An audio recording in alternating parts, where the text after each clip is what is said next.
Ici, on a utilisé les lois de Kirchhoff et les lois d'Ohm.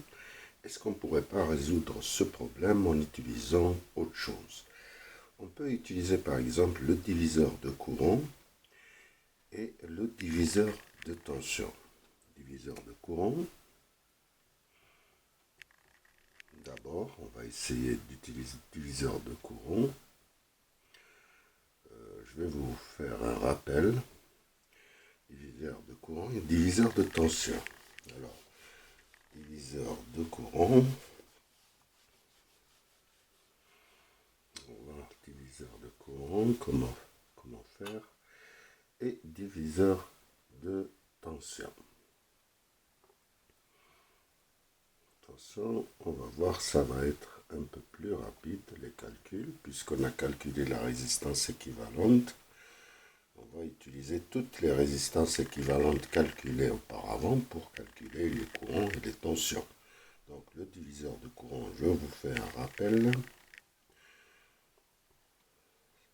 Si on a deux résistances en parallèle, on a R1 et R2, le courant principal, on peut calculer I1 et I2 en fonction de I. I1 c'est égal à R2 sur R1 plus R2 multiplié par le courant principal, et I2 c'est égal à R1 sur R1 plus R2 multiplié par I. Si maintenant on utilise le diviseur de tension, on utilise le diviseur de tension quand on a des résistances en série. Alors si on a deux résistances en série, on a R1 et R2, on a la tension principale, on peut calculer les tensions V1 et V2 en fonction de V, c'est-à-dire que ça c'est R1 sur R1 plus R2 multiplié par V, c'est-à-dire c'est R1 multiplié par le courant c'est V sur R1 plus R2, et puis ici c'est R2 sur R1 plus R2 multiplié par la tension principale. Alors, on reprend maintenant les calculs de la résistance équivalente que j'ai fait ici. Et ça va être très rapide maintenant, les calculs. Donc, je fais le schéma ici. Donc, on a calculé I1. On va calculer I1. C'est V sur R équivalente. C'est 60 sur 30. C'est 2 ampères. Et maintenant, je peux calculer I2 et I5 utilisant le diviseur de courant. I2, c'est toute cette résistance, c'est en fait c'est R5, 6, 7, 8. R2, je parle de R2. R2, c'est R5, 6, 7, 8. C'est cette résistance équivalente divisée par cette résistance équivalente, R5, 6, 7, 8, plus R2, 3, 4. R2, 3, 4.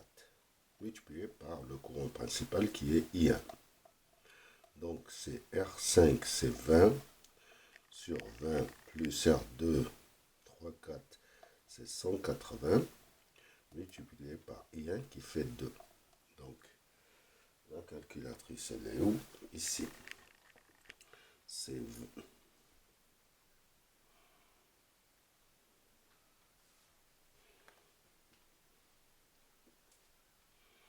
ok, c'est 20.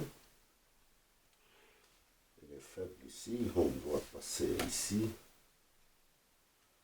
C'est 20 sur 200 multiplié par 2. Donc c'est 0,2 ampères. Là, on a 0,2 ampères. Et l'autre, je peux le calculer, c'est R de 4, mais c'est pas la peine, c'est la différence. Donc c'est 1,8 ampères. Voilà. Une fois que j'ai un I5, je peux utiliser le diviseur de courant pour calculer. Ici, c'est I7. I6, c'est égal. ici c'est égal à R7. R7, 8 sur R7, 8 plus R6 multiplié maintenant par I5. Et I7, on peut dire c'est R6 sur R7, 8 plus R6 multiplié par I5. Donc ici, R7, 8, c'est 20 sur 20 plus R6. R6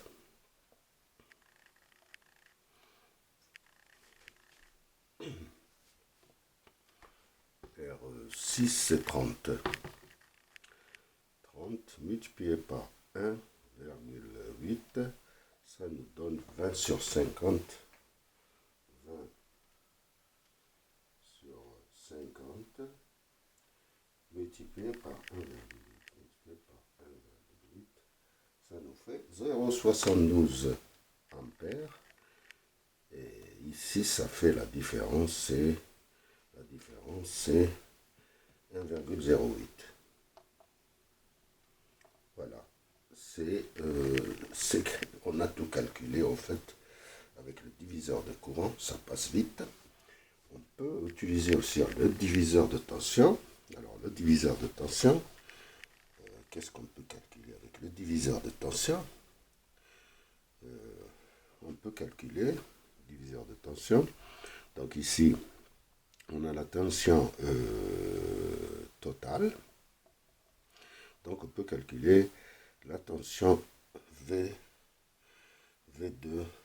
VR2, 3, 4.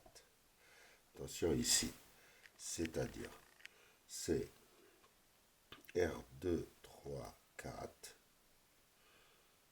R2, 3, 4, 5, 6, 7, 8, c'est la résistance équivalente de tout ça, sur l'ensemble, c'est la résistance équivalente, multipliée par la tension principale. Donc en fait, où est-ce qu'on est? C'est celle-là, c'est 18 sur 30, multiplié par la tension principale qui est de 60. Donc en fait, elle est de 36 volts. Voilà.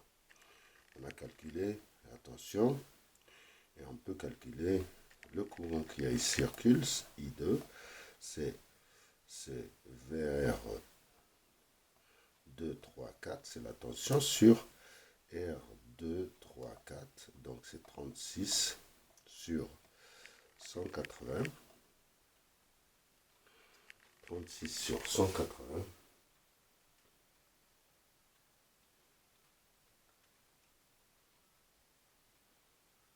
C'est 0,2. Voilà, c'est 0,2 ampères. Voilà, on a calculé la tension du courant. Une fois qu'on connaît cette tension, on peut calculer VR5 et on peut calculer VR R6, 7, 8. Alors là, ça, par rapport à la tension VR 2, 3, 4 et VR 2, 3, 4.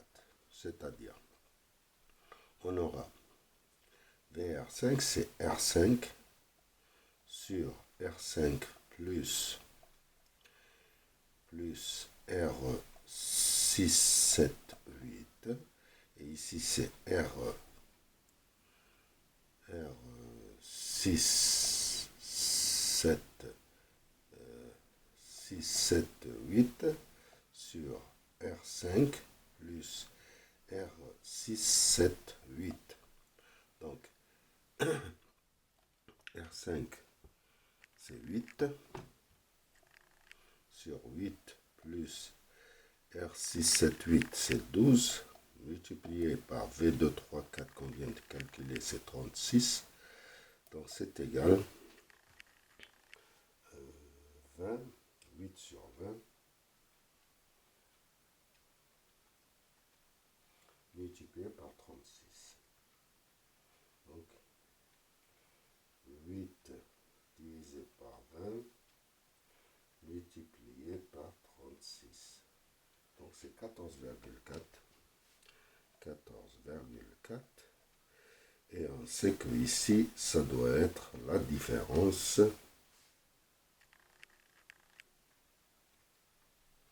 21,6 volts. Donc on peut calculer ici I5. I5 c'est VR5 sur R5.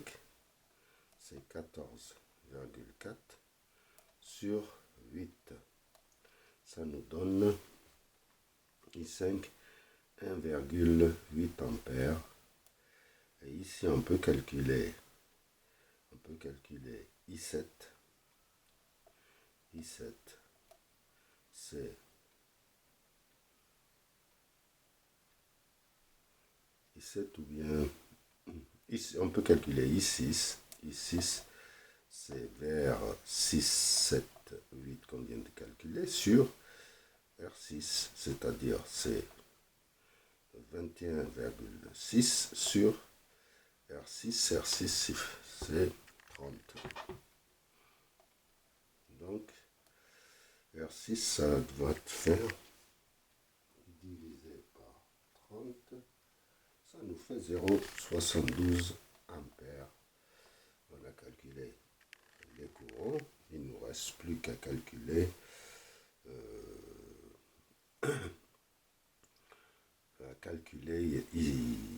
I7. I7 c'est la différence. Donc I7 c'est 1,8 moins 0,72 c'est 1,08 ampères. Voilà, on a calculé les courants, les tensions ici. Sans problème. Donc la place qu'elle a pris c'est un peu moins. On a utilisé les résistances équivalentes qu'on a calculées ici pour calculer les tensions, les courants. Voilà, il y a 3 méthodes qu'on peut utiliser. On peut utiliser aussi les courants de maille pour calculer ces courants. Et je vous remercie.